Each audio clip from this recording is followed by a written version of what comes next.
Hi, I'm Kristen Amdahl and welcome back to my studio. This is the Shadow Bloom Crochet Shawl. This is a simple top-down half circle shawl crocheted in double crochet stitches. It is easy to memorize the repeat for a relaxing Zen project. The multi-tiered edging is worked onto the surface on strategically placed rows with free loops to easily guide you to make perfectly attached tiers without sewing.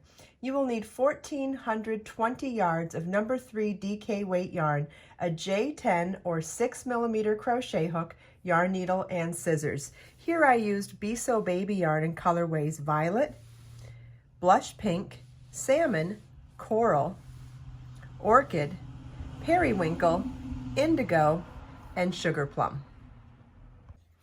As I mentioned, this is a top-down increasing shawl, and what that means is we're going to start with a small number of stitches here in the top center, and as we work our rows, we will be increasing in each row to create larger rows that'll then increase and make that beautiful half circle shape. So let's get started. We start with our yarn and our crochet hook. I'm going to tie your yarn to your crochet hook with whatever type of tying method you prefer, and we're going to start with a chain 6.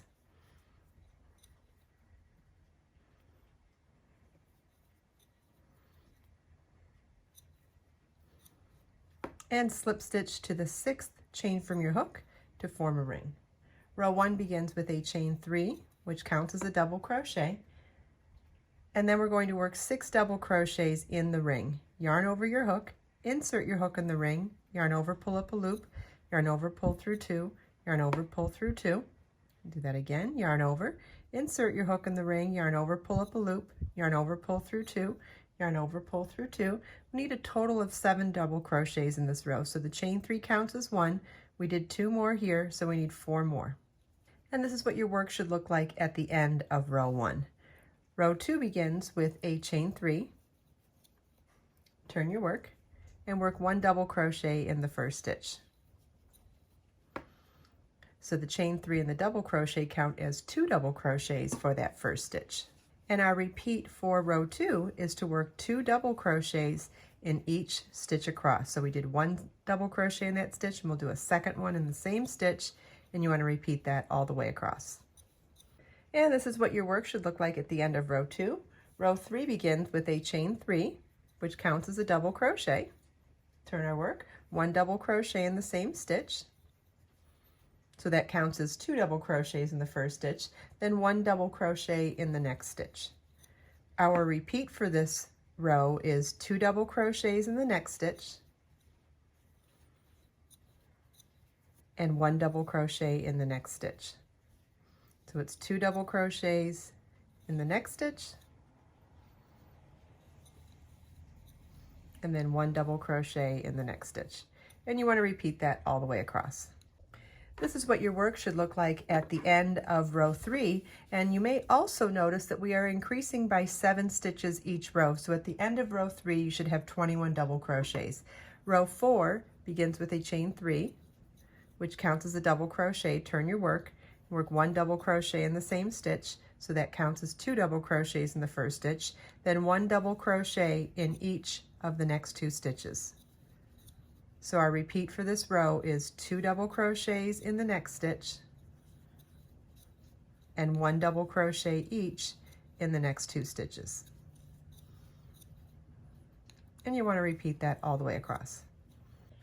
Okay, this is what your work should look like at the end of row 4. You should have 28 double crochets, and you may start to recognize the established pattern that we have going on here. So each repeat of the pattern is 2 double crochets in 1 stitch, and then 1 more double crochet works singularly in the space before the next increase. So there's always going to be 7 sections of each row. It's 2 double crochets in the first stitch, then 1 double crochet each in each of the stitches before the next increase. So on 2 rows ago, it was 1 stitch in between. This one, it was 2 stitches in between. So like on the next row, it'll be 3 stitches in between, and that section will grow each row. When you follow along with the written pattern, it will specifically tell you exactly how many stitches were worked even in between in between the increases for every row, and it will give you a detailed stitch count at the end of each row so you know exactly what is expected, what you're expected to have.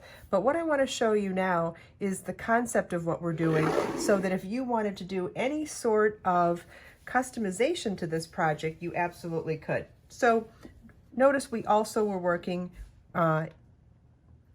through both loops. So this, I'm going to show you on the back side where you can't see the tiers now.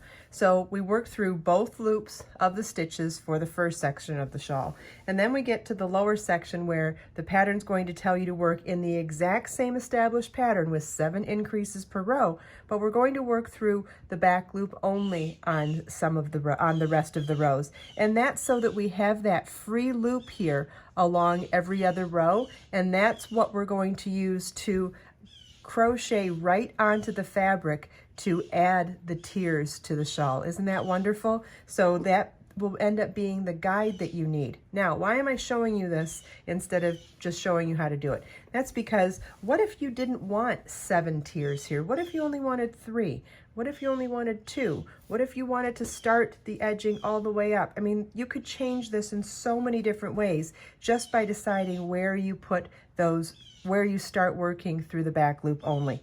You also have the option of possibly doing this on both sides. If you wanted it to be reversible, you could put the tiers on both sides as well. You could do the tiers all in the same color as the shawl. I just chose to go all the way out and do all these different colors, and it was super fun to choose the colors, and it was fun to make, and it'll go with so many different outfits now because of it. But again, the way you choose your colors is another way that you can customize this project. So let's say I was making this doll sized, and so I was going to start those ridges. So on my very next row, I'm going to show you how we work in our established pattern working through the back loop only. So we'll start just like the rest of the rows, chain 3, turn our work, work 1 double crochet in the same first stitch, only this time I'm going to work through the back loop only. Notice we normally work through both loops.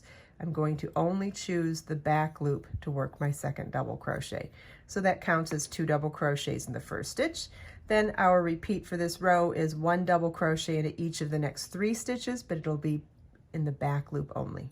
And again, if you want to make the shawl the very same size as mine, you would do this, you would work through both loops until the row that it tells you in the pattern to work through the back loop only. But I'm making a reduced size sample to show you that you can customize this any way you like. Okay, so our repeat for this row now is going to be 2 double crochets through the back loop only in the next stitch, and 1 double crochet through the back loop only in each of the next 3 stitches. And I'm going to repeat this all the way across, and I will be repeating to work in the established pattern, but through the back loop only for several more rows for my sample. Okay, so I did a few more rows with the back loop only technique while maintaining my established stitch pattern, and there's a few really exciting things I want to share with you about this pattern before I go any further. First of all, you may decide that you like this texture better than that texture and make the whole shawl through the back loop only. That's fine too. I just did it this way to show you multiple options. Also, we're about to do the first row of the edging. You could absolutely make this all solid, all through the back loop only, and just do the 1 row of edging and not do any tiers. You've got that option as well. You could also make as many or as little rows of edging as you want, and here's the really exciting part if you're going to customize the tiers and the edging or any of that. Every single row on this pattern is a multiple of 7, and the edging I designed is a multiple of 7. So you can work an even number of repeats of the edging on any row of this shawl. Even if you made this doll sized, it is perfectly, it has the perfect number of stitches on every row to work the edging. How awesome is that? So sky's the limit with all the different ways you can customize this. I hope you enjoyed this video. If you have any questions at all, please feel welcome to leave them for me in the comments. And if you check out the video description, I've provided links for everything we talked about in this video. Let us make time to create, share, and inspire today and every day. I'll see you in the next video.